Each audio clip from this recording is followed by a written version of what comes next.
Hello दोस्तों, जोहार। आइए आज एक और नए वीडियो में आप सभी का स्वागत है। आइए हम लोग आज जानते हैं गोमिया विधानसभा क्षेत्र जो है, जो अभी विधायक जीते हुए हैं, जेएमएम के योगेंद्र प्रसाद महतो जी जीते हुए हैं। उनके ऊपर एक आरोप लगा है आरोप लगाए हैं।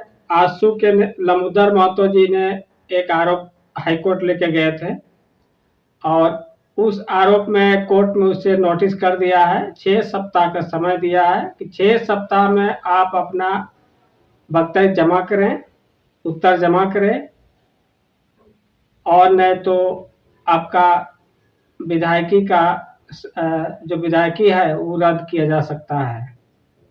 ऐसा कुछ नोटिस मिला है। ये दोस्तों से मुझे जानकारी मिली है, पेपर से मुझे जानकारी मिली है, इसलिए मैं इस वीडियो को बना रहा हूँ। अब आइए हम लोग समझते हैं कि कोई भी नेता अगर किसी चुनाव में लड़ता है तो उसका एक नियम कानून बना हुआ रहता है, पहले से बना हुआ रहता है। और योगेंद्र प्रसाद महतो जी ने पहले से लाभ पद पर थे। योगेंद्र प्रसाद जो है सो अभी जीते जो हैं, वो पहले से कोई लाभ पद में थे। लाभ पद क्या था? झारखंड राज्य पिछड़ा वर्ग के अध्यक्ष थे। झारखंड राज्य पिछड़ा वर्ग के अध्यक्ष थे, तो वो एक लाभ पद होता है। कहने का मतलब ये है कि आप अगर चुनाव लड़ रहे हैं तो चुनाव लड़ने का एक प्रक्रिया होती है, एक नियम कानून होता है, ठीक ना। तो नियम के मुताबिक जो है सो आप किसी भी सरकारी लाभ पद में नहीं रह सकते हैं। अगर आपको चुनाव लड़ना है तो उस लाभ पद को पहले आपको त्याग पत्र देना होगा। और त्याग पत्र आप देते हैं, स्वीकृति होती है, तब आप चुनाव लड़ सकते हैं। अगर किसी कारणवश आप त्याग पत्र नहीं दिए हैं और आपका त्याग पत्र स्वीकृति नहीं हुआ है और आप जीत जाते हैं, तो आपके ऊपर कानूनी कार्रवाई होने का संभावना बनता है। बस इसी तरह का मामला है जो कि गोमिया विधानसभा क्षेत्र से है। गोमिया विधानसभा क्षेत्र से जो है योगेंद्र प्रसाद जैसे आपका झारखंड राज्य पिछड़ा वर्ग के अध्यक्ष थे, और अध्यक्ष रहते हुए वो शायद डिपार्ट में वो निरस्त करने के लिए आवेदन दिए थे, लेकिन स्वीकृति नहीं हुआ था।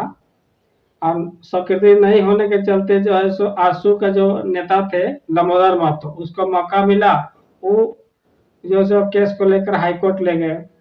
और जब हाईकोर्ट ले गए तो हाईकोर्ट वाला हाईकोर्ट जो जज जो होते हैं, जज उसको दे दिया है नोटिस। किसको? पहले जो विधायक थे सो उसको, आसू के जो विधायक थे लंबोदर योगेंद्र प्रसाद को। योगेंद्र प्रसाद को नोटिस मिल गया है, कहा कि वो पहले से झारखंड राज्य पिछड़ा वर्ग के अध्यक्ष है। वो एक लाभ पद होता है, और लाभ पद का कहने का मतलब ये है कि आप सरकारी नौकरी अगर कोई काम कर रहे हैं, अगर आपको चुनाव लड़ना है तो सरकारी नौकरी में आपको नहीं रहना होगा, मतलब सरकार के काम में आपको नहीं रहना होगा, सरकारी नौकरी नहीं करना होगा, तभी आप चुनाव लड़ सकते हैं। अगर वैसे में आप चुनाव लड़ते हैं, सरकारी पद के लाभ रहते हुए अगर लड़ते हैं चुनाव, तो आपका जीतने के बाद भी आपका विधायकी रद्द हो जाता है। बस वही प्रक्रिया यहाँ मामला फंस गया। कहाँ? गोमिया में। अब गोमिया में इस तरह से जो बड़े बड़े नेता होते हैं, जो राजनीतिक पंडित हम लोग कह सकते हैं, वैसे नेताओं का कहना है कि योगेंद्र प्रसाद का विधायकी रद्द हो सकता है। ये हम और आप तो नहीं जानते हैं, लेकिन जो लोग चुनाव लड़ता है, जो लोग चुनाव लड़के जीता है, जो हारा है, जो इसमें ज्यादा समय दिया है, उसको ज्यादा ज्ञान होता है। आम पब्लिक को उतना मतलब होता नहीं है कि कौन जीतेगा कौन हारेगा, सब क्या उसका नियम प्रक्रिया उसको भी पता नहीं होता है। लेकिन राजनीतिक पंडित का कहना है कि इस बार जो चुनाव हुआ है, चुनाव में जो जीते हुए जो विधायक है, वो पहले से लाभपद में थे, और इस केस का जब नोटिस हुआ है, और नोटिस में इसको जो है सो विधायकी जो है सो रद्द हो जाएगा, और रद्द हो जाएगा तो वहाँ फिर से दोबारा चुनाव किया जा सकता है। जैसे किसी भी भारत में किसी भी सांसद का हो चाहे विधायक का हो, अगर बाय द वे किसी कारण बस अगर वो सीट खाली पड़ जाता है, किसी की मृत्यु हो गया, किसी कोई कारण से जेल चल गए और विधायकी रद्द हो जाता है, सांसद रद्द हो जाता है, तो वहाँ दोबारा चुनाव होता है।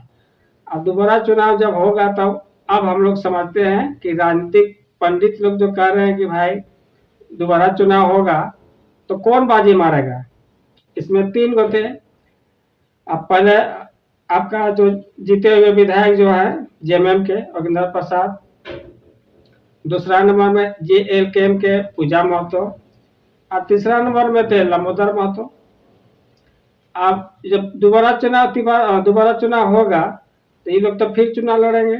हो सकता है जेएमएम के मान के चलिए कि वो उसका खारिज हो जाएगा, लेकिन उसी के घर से फिर कोई लड़ेगा, चाहे उसका कोई पार्टी से लड़ेगा, लड़ना ही लड़ना है, नहीं लड़े। हाँ, अगर नहीं लड़ता है बाय द वे इसका जेएमएम के कैंडिडेट नहीं उतारता है तो जेएलकेएम का पूजा महतो का बल्ले बल्ले हो सकता है चुनाव में, क्योंकि त्रिकोणीय चुनाव का समीकरण था तो एक कोना तो खत्म हो गया, मतलब फर्स्ट सेकेंड बच गया है। अब फर्स्ट सेकेंड में जब चुनाव होगा तो उम्मीद है कि पूजा महतो निकल सकती है चुनाव में, और चुनाव में कहा नहीं जा सकता है, लेकिन फिलहाल जो चुनाव हुआ है उस चुनाव में पहला स्थान आपका योगेंद्र प्रसाद का 95,170 वोट से जेएलकेएम की पूजा महतो को 59,077 वोट मिला था। पूजा महतो को 59,077 वोट, और लंबोदर महतो तीसरा नंबर में चले गए थे, जो पहले के विधायक थे वो तीसरा नंबर में चले गए। तो पूजा महतो को जेएलकेएम को इस बार अगर चुनाव होता है तो क्या चांस मिलेगा कि नहीं मिलेगा, जीतने का चांस उम्मीद है कि मिल सकता है। आप लोग बताइए कि अगर दोबारा चुनाव होता है तो पूजा महतो के निकलने के चांस है कि नहीं है। आप लोग सब लोग कमेंट करेंगे तभी हमको पता चलेगा। और खास करके जो गोमिया विधानसभा क्षेत्र से जो दोस्त देखते हैं वीडियो को, वो कमेंट करेंगे कि भाई इस बार अगर चुनाव होता है, रीचुनाव होता है, तो इन तीनों में से कौन निकल सकता है, किसकी जीत हो सकती है, आप कमेंट में लिखेंगे दोस्तों, ठीक ना। बस यही मामला फंसा हुआ है। अब देखिए कोर्ट 6 सप्ताह के अंदर में विधायक ये जो है सो आपका विधायक जी जोगिंदर जी अपना रिपोर्ट वहाँ जमा करेंगे, दाखिल करेंगे। दाखिल करने के बाद कोर्ट क्या जवाब देता है, कोर्ट का कचहरी थोड़ा लंबा प्रक्रिया होता है, होगा भी तो थोड़ा लंबा प्रक्रिया होगा, इतना जल्दी निरस्त नहीं किया जा सकता है। वो 2-4 महीना 6 महीना के साल भर लग जाएगा, इसका कोई गारंटी नहीं है। कोर्ट कचहरी के जानबे करते हैं कि एक दिन का काम 1000 दिन लग जाता है, तो प्रक्रिया लंबा होगा। लेकिन दोबारा अगर चुनाव होता है तो ये तीनों में से में जेएमएम, जेएलकेएम और आसो तीनों जो टकराते हैं, अब तीनों में से में कौन निकलने के चांस ज्यादा है। हमारे ख्याल से तो इस बार पूजा महतो निकल सकती है, अगर जोर लगाएगी सब लोग। केंद्रीय जो हमारे जेएलकेएम के केंद्रीय सदस्य है टाइगर जयराम महतो, इस बार वहां का चुनाव का गोमिया के चुनाव का प्रभाव जरूर पड़ेगा, क्या है कि जयराम महतो जीत चुके हैं, और वो आसपास जितने भी विधानसभा क्षेत्र है वहां पर जयराम का प्रभाव भी ज्यादा देखने को मिलता है। हम लोग भी ज्यादा दूर में नहीं है कि हम लोग का भी क्षेत्र ज्यादा दूर नहीं है, लेकिन इधर थोड़ा कम पड़ता है। वहाँ उन लोग का आपस सामने में घर रहने के चलते जो है सो जेएलकेएम का ज्यादा प्रभाव उस क्षेत्र में पड़ता है, तो उम्मीद है कि जीत सकते हैं। आप लोग कमेंट में लिखेंगे दोस्तों कि तीनों में से में कौन निकल सकता है। अगर चुनाव होता है तब की बात बोल रहे हैं, नहीं होता है तब भी तो कोई बात नहीं। जो आज नेक्स्ट वीडियो में मिलेंगे।